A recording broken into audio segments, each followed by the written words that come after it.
Hello and welcome to Let's Food and Barbecue. Let's make Mesost flanksteak, kale and spinach.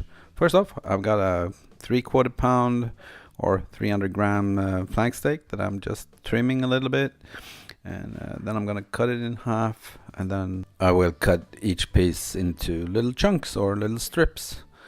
I guess you can't really call it strips when it's flank steak because it's kind of thicker in the middle. Any which way.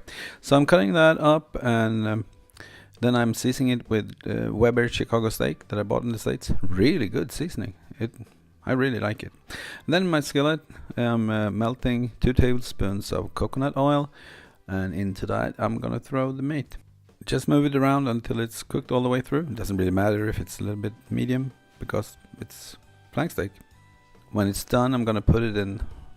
Just put it to the side, and then I'm gonna melt 2 tablespoons of butter, and into that I'm throwing 1 bag, or it's about 2 cups of baby kale, 2 cups of spinach, and 2 cloves of garlic, just mixing it up. And here we have 1/5 of a cup or half a deciliter of grated mysost, which is like goat cheese, and then the same amount in heavy cream.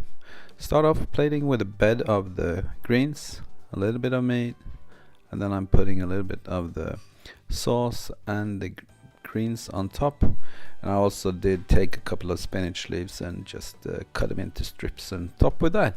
And then it was time for a taste test. There we go, some mesost flank steak, kale and spinach. Low carb dinner, that's right.